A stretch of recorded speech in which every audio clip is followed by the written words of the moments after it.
Hello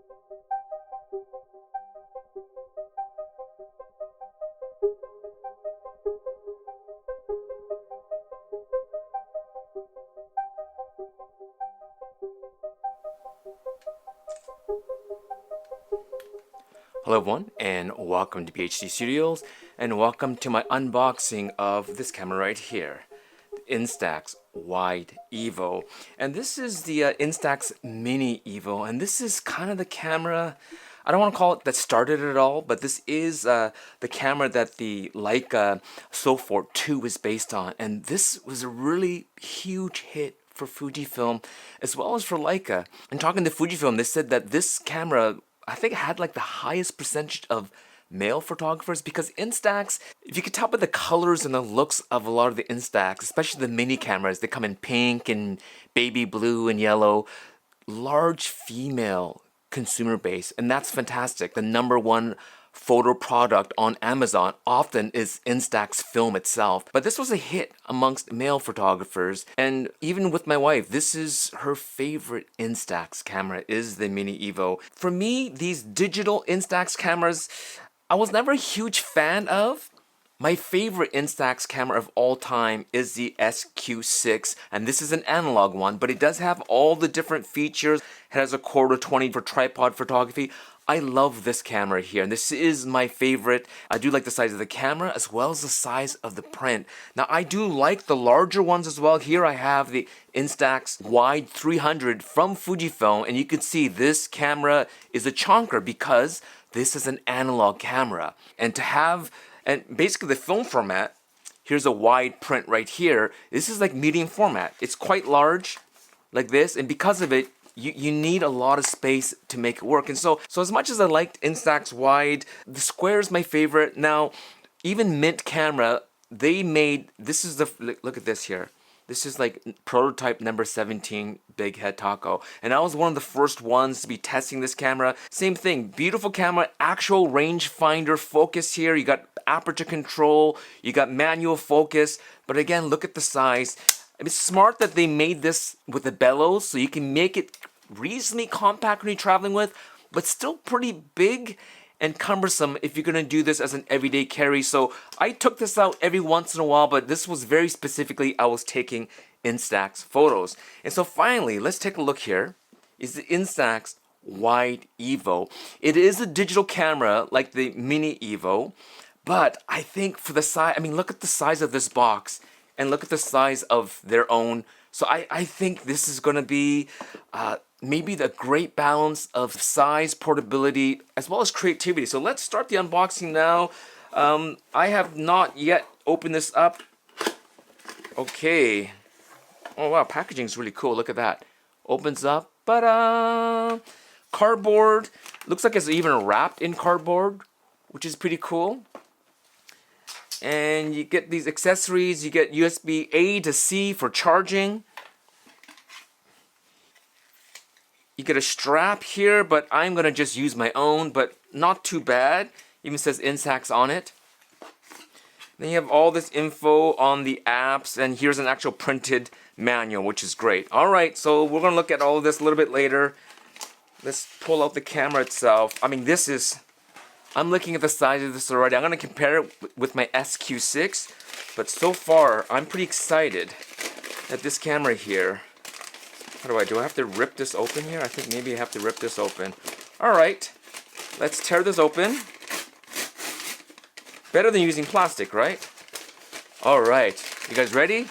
Drum roll, drum roll. Oh, look at that. This looks pretty darn cool. And here is the lens cap. Yep, it's kind of like the X100. It's not metal, it's plastic, but still, it has that X100 kind of cap feel to it. Pretty cool. Let's put this down here. And look at that. Now, I don't think this is charged yet. So here you have your on and off switch here. So here's the on and off switch. So on, there you go. It's turning on here. Oh, even has that little plastic on here, so let's move this plastic. All right, and then pick English. How do I pick it? Is it touchscreen?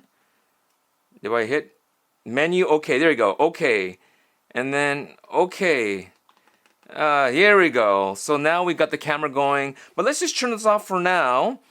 And let's just take a little look around the camera here. So this here should be the shutter button up here. So this is in the right spot? Yeah, it's in the right spot. This is kind of where you want it. You have two knobs on the left and right, and we'll see what these do here. And there's an extra button up here. So you have basically three main control features. I think it'll be like film effects is one, lens effects is the other, and then film styles will be the other. But I don't know which is which. And you have all your control features. You have a joysticks, play, delete, and I don't know what plus means. Plus, back, and menu. And it looks like the battery is internal because here we have USB-C and you have the micro SD slot. So far, so good. And let's just look at the size comparison. So again, here is analog Instax Wide. Maybe it's hard to tell in the photo. I mean, you need the space for the print, right? So let's look at the size of the print. This is the size of the print. So you can't go much smaller in terms of like width and maybe height a little bit, but you can't go much smaller than this. This is pretty much as small as you can go this way. But in terms of thickness, I mean, this lens also sticks out when you turn it on. So it's quite thin. But again, it's because this is basically a digital camera attached to an Instax printer. And so let's take a look at an Instax printer here. So here is the wide printer. And look at that. It's only a little bit bigger than the printer. So it's pretty cool that they're able to stick a digital camera basically onto a printer. So even if you have this printer here, why not just get this? Because it's the printer with a built-in camera. So that's pretty darn cool. But let's look at my favorite Instax SQ6. It's not much different. Take a look at that. It's pretty much the same size, except when you turn this on, again, because it's analog, it sticks out like this, right?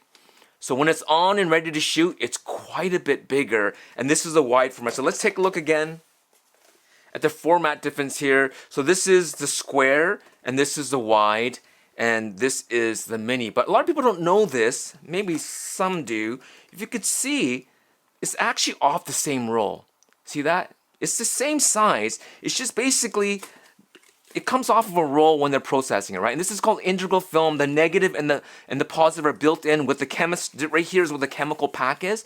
So basically, it rolls and squeegees the chemicals across. But they're all basically, it's the same size. It's the same resolution right here. It's just where Fujifilm decides to cut it. So to me, it's the best compromise. But sometimes it's nice to have this wide size. So you can do these kind of group shots here. Sometimes when you have them, here's a mini here. Look how small the print is. So if you're doing a group shot, it's just quite a bit smaller, and because of the little chemical pouches on the side, this makes more sense vertical, like this, right? It makes more sense vertical, where the wide and the square, well, because it's square, it doesn't really matter which way it goes. Anyways, these are the size difference between the square and the wide, but look at the difference in the camera. It's pretty much the same size. In fact, the analog camera is bigger. So that's major plus for this camera right here. Let's go through some of the specs now. So price, $350 USD or $480 Canadian. Only comes in one color.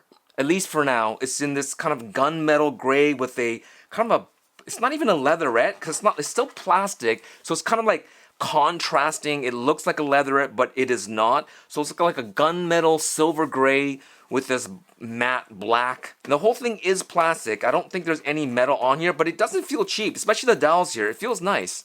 The sales embargo for this is going to be February 4th. You got to wait a couple of weeks before you can actually buy it, but I'm sure a lot of retailers will put this on pre-order, and I think this camera will be a hit. Just for reference, the Instax Wide, the 20 pack in the US is about $19, so about $1 a print in the US. And so it is still expensive, but with the digital one, obviously you can view it before you print. And that's always been the advantage of having these digital Instax cameras / printers. Now, in terms of specifications, I think this is where this camera becomes really interesting. The sensor in here is a 1/3 inch sensor, which is still pretty small. It's like smartphone size small, but the older Mini EVO was a 1/5 inch CMOS sensor. So 1/3 inch is getting bigger, and it is a 4:3 aspect ratio. So it's still like the size of your nail. But again, bravo for Fujifilm. They're putting a little bit bigger sensor because now the film format is bigger. But this is where the camera gets interesting. When you are shooting in the wide mode, so here's wide and then wide is off. Can you see that? So here's wide and then wide is off. Why is this important? Well, when you're not in wide, it's kind of weird where it says wide angle on and off, but when you're in wide angle mode, it means you're using the full sensor width and the full field of view of the lens. This lens is going to have a 16 millimeter equivalent in full frame. So this is kind of like rectilinear fisheye lens. You're getting 16 millimeter equivalent on this. And when you shoot in 16 millimeter f2.4, so it's reasonably bright for an Instax camera, but again, it's because the sensor is so small, but that also will help with low light photography. But at 16 millimeter ultra wide, you're getting a 16 megapixel image. Now, if you're shooting in normal is a 28 millimeter equivalent. That's 5 megapixels, and that's what the old previous Mini EVO, this one right here, right, which is what the Sophort 2 is based on. The image itself is only 5 megapixels, and that's as big as you can get it. So if you weren't going to print to Instax, it's maybe fun to share to socials, but really the image quality was just meh, right? With this one here, you get a 16 megapixel, which is like the first generation X Pro 1, XE1, XT1. So you're going to get a decent image size with this, even if you don't print it. You have a 16 megapixel at 16 millimeter equivalent wide. So I would actually have fun to use this kind of like a toy camera. I think you do some pretty cool creative photography with this camera. Now there is a flash right there, but it looks like it's an LED flash, and it's from 30 centimeters to 1.5 meters. So it's not a traditional flash, but it's basically meant for fill flash. It's auto program exposure with plus or minus 2 stops, and even without a card. So you saw the card slot here. Look at the card slot. So it's a micro SD card. So if you don't have one in there, it has its own little small memory. Fujifilm says that you can shoot up to 45 images in wide, which means the 16 megapixel image. You can store 45 images in here, or 280 regular images, the 28 mil, with using the internal. It has a 3.5 inch LCD screen, has 10 film effects. So one of these is going to be film effects, the other one of these is going to be lens effects, and then you got 6 film styles. Now with the lens effects, you can have degrees. If you have something like light leak, stretch glass, vignette, the old Mini EVO, you didn't have a choice. You just got a set amount of vignette, a set amount of light leak. This thing you can actually adjust the degree of that effect. And then once you print it, it actually saves a digital copy of the print. You can send that digital copy of that image that you printed, send it to your smartphone, and either within the app, it's a dedicated app for this Wide EVO, you can share within the Fujifilm Instax Wide EVO ecosystem, or like share to Instagram or Threads or whatever you want, and it actually maintains that recipe for you. So one of the things about this camera is the Wide EVO app is really important. Basically, you're saving recipes to your images, right? Because you have 10 film effects, 10 lens effects with degree, and 6 film styles. So based on how you move those around and the degree of which you want to add that filter effect. And in the app, if someone likes what you shot, they can actually download your settings and apply it to their own images. So they make it really easy for you to share on social media, and they have a discover feed, like I said, so others can see what you've done and then copy your recipe and apply it to their own images. So I think that's super cool. And so let's go back again here. Let's grab the Mini EVO here. Now, I reviewed the Instax Mini 90 Neo Classic. If you guys remember that, I think back in 2014, I'll put a link down below to my blog. I think it's even before I did YouTube. I reviewed that and I'm like, this is a really cool camera, and that's what the original Leica Sophort was based on. And then when this Mini EVO came out, I also thought, hey, this looks pretty darn cool. I think Leica is going to probably want to do a Sophort version of this, and they definitely did. The Sophort 2 is based on this camera here, and as you saw in the beginning, this is the Oberwerth. This is that German bag brand. They created a bag specifically for the Sophort 2, and you can see it perfectly fits the Instax camera as well. It's because, well, basically they're the same camera, but it's been Leica-fied, right? And I actually do like the Leica design. This has that vintage vibe to it, where Leica looks way more modern. And so my thinking is, it'd be cool if they Leica-fied this. But to be honest, if you look at these two designs here, this actually has more of a brutalist look. This actually reminds me of the Leica SL. It has these really straight, strong lines on here. Looks totally different from this. And I think this will be really popular. I think this might be a sleeper hit. Now, I have not printed anything yet, but see this here? What does this remind you of? Well, this reminds you of a film. Here, let me just grab something. No lens here, but here's a Leica R5. And what do you see here? Well, this is a little film. Basically, you use this to pop your film in, and then you rewind your film like this, right? What do you see here? This thing's the same thing, but this is meant for printing. So once you take your image, you put your film and you churn this. So like I said, I don't even have film in here yet. Let's just do it. All right. So here's some new film that Fujifilm has. It's the new brushed metallics. So this is being launched at the same time as the new EVO Wide. So let's just open this up here. Maybe some of you have never seen anyone loading Instax film. Right here, Instax is ISO 800, and they do not put through the X-ray scan machines. So let's just open this up here, and this is always on the outside. Let's just open this up. All right, so look at that. And you see that little yellow tab there, and here's a yellow tab in here. This end here, drop it in. You close it like that, and then when you turn this camera on, I forgot where the, oh, here we go. So you turn this on here. They should spit out. There you go. So it spits that out there.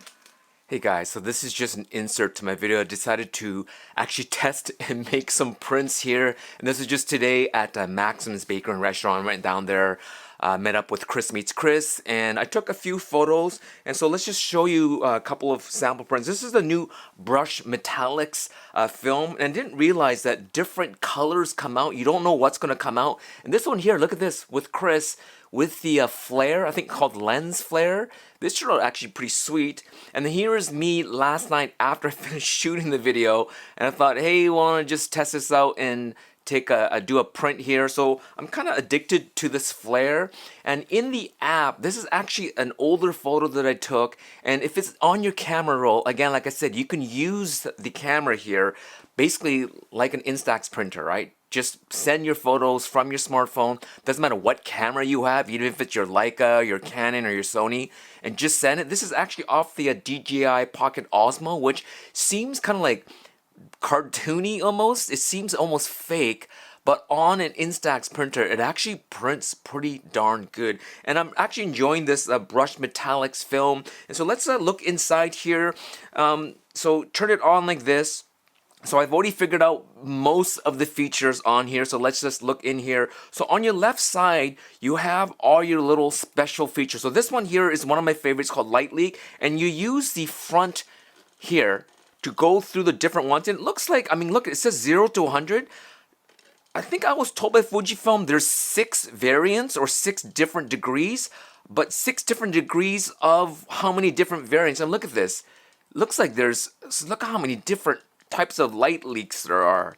There's just tons, like even like you know, kind of first of the roll. So right here is all those special effects, right? So let's go back to regular, color gradient, light leak, prism, vignette. And so even vignette, let me just see here, vignette, there's just different degrees of vignette. See that? I mean, there's a lot of cool stuff in here. Here we go. So we're back to normal. And then on the right side here, you have your film simulations. Vivid, warm, sky blue, light green, magenta, sepia. So you got all that on the right side here, which I don't think I'm going to use that often, other than maybe warming things up a little bit. And then up here, you have your different, sort of like your framing variation. So let's just apply this. So it says off, and then off, and then one is called cinematic, so it crops to like a movie framing. And then you go to date stamp, where you get your date stamp there, which is pretty cool. And then you have collodion process. I don't know exactly what that means. I guess you got these weird kind of bokeh, kind of little, I don't know what you call it, on the edges. And then you have contact sheet, which is pretty cool. And this one here is really aggressive, right? It looks like a film strip like that. And so let's just say you like this film strip. And then over here you do light leak. And then you pick summer. So you have all those, and that becomes basically your recipe. And remember, with your light leaks, you can then have your various versions of your light leaks as well, right? So once you make a combination, then you can actually save it. So what you do is you go, you hit plus, and you hit either invoke or you save to favorites. And you hit OK, and then I already have one save. You want to save it there, and you get OK, and there's your favorite number 2. So let's say you want to access that favorite you just created, then you hit plus, and you hit plus again to invoke, and now you got your favorite. See that? 1, and you got 2, and you could sort of see the recipes sort of changing up there. So you can save up to, looks like up to 10 different favorites that you have. And I don't know, I mean, I guess this will be embedded in the image itself. So you go to this one here, you go back, and here you go. You can see kind of like the formula that you used. And also, I think you can see that I printed it, right? So you go back here, and so let's go to a picture. Oh no, Chris took a picture of me here. So I thought you could apply the filters after, and I know some of the older Instax, I think like the SQ10 and the SQ20, it's the square digital Instax that you can apply the filters after you take the photo.